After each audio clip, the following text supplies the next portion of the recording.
Predators led by their coach Derek Cadiz, Andre Gan, Nico Cadiz, Charles Cambaliza, and Javi Cadiz. And good evening, gentlemen. Good evening, and congratulations. welcome. And congratulations. Congratulations. Okay, Congratulations. so I guess the usual question we ask on Hardball is, what on earth?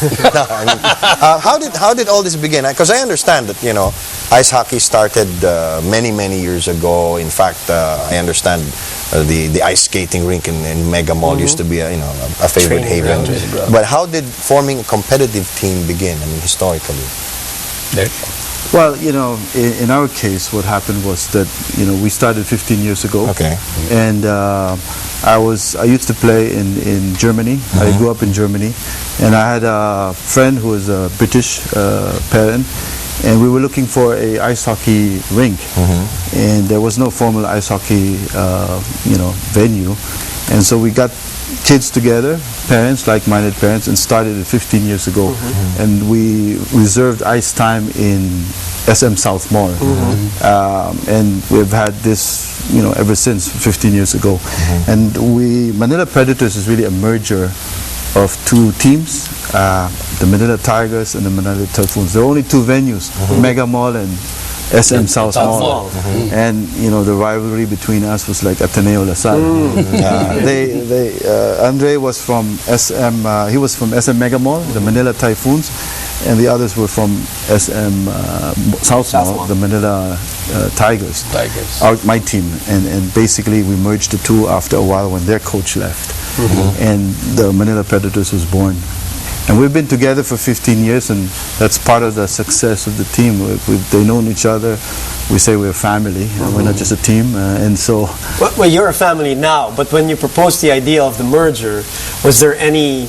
resistance from either side? Animosity at the very least? Well, you know, the players didn't like each other, the parents didn't like each other, and we had to manage that part a lot. How long did it take for you to manage that part? I think, you know, I guess everybody was looking for, a coach. They were looking for a coach, and eventually, within the year, I think we all got together with the parents and let's have a run at it, and that's how it was done. So, Andre, I'll ask you, why the passion for the sport like hockey?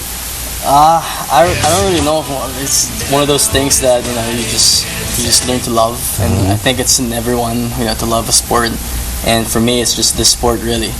And I've grown to love it ever since I was playing, since I was 8.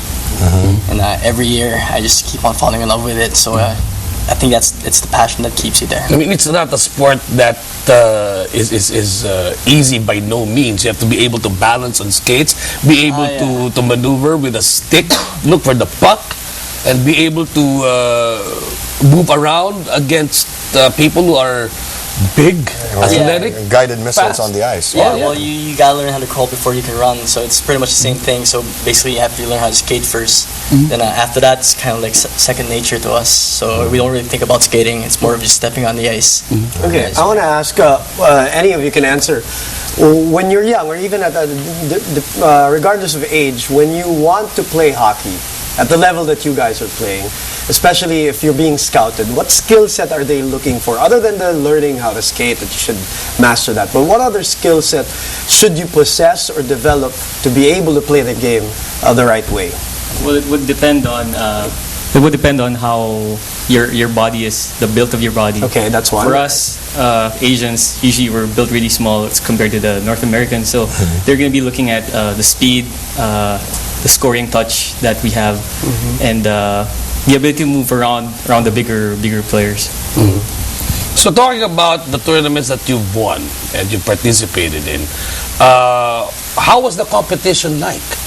Were they bigger, or were they built more or less in the same mold that you guys were?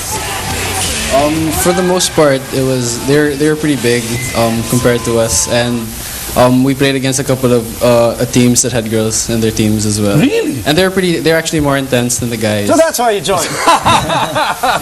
That's kidding. No, we don't. All right, go ahead. Yeah, like during one of our games against the Thailand team, Charles ended up getting checked, which and then he got checked, and the other player ended up getting thrown out of the game. So, and what happened was during the rumble after the check, the girl just ran at us, and she just started throwing. That's a sign of affection, actually. I think, where they come from. So it was pretty. The girls were pretty intense.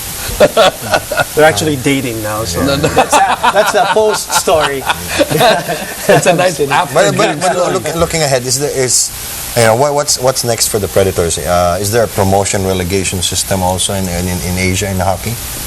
Well, I mean, we're a country with less than 100 active skaters. I mean, compare that with the U.S. and Canada. Canada has about almost 600,000 players. Wow. And the U.S. is about 500,000.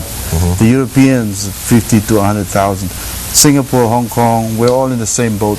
And there's about 300 or so players. China surprisingly has only 5,000 players. And they're not a force. Japan, very strong. They're number 22 in the world ranking. Then you have Korea. Then you have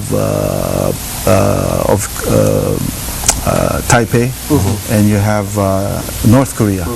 They're the ones that are very strong.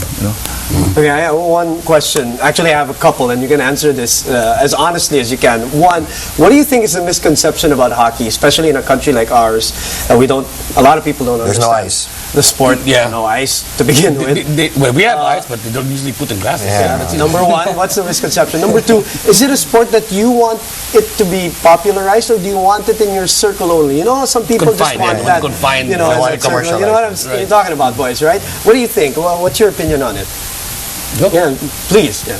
Well, actually, the only misconception that we have is that it's a very violent sport.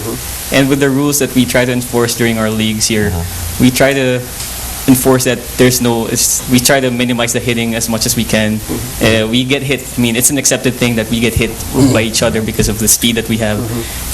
But that's the only thing that we actually try to deal with. Like, the parents have to understand that it's not going to be a very violent sport, not like what you see in the professional leagues. It's only the girl players who are violent. Do you want the sport to spread? Do you want it to spread? Yeah, definitely. I mean, one of our goals really is to show people that you can actually play hockey here in the Philippines, and it's not just about us. It's really about spreading the word of there's hockey here, and eventually, I mean, we practice like once a week, and we manage. I mean, not to brag or anything, but to take home the gold. Yeah. I mean, I can't imagine if this really grows, and we have like 4 to 5 practices every week. Yeah. I mean, who knows what we could reach? Hey, if they had a bobsled team from Jamaica compete. Oh yeah, actually a true I saw story. that movie. Exactly, actually. right?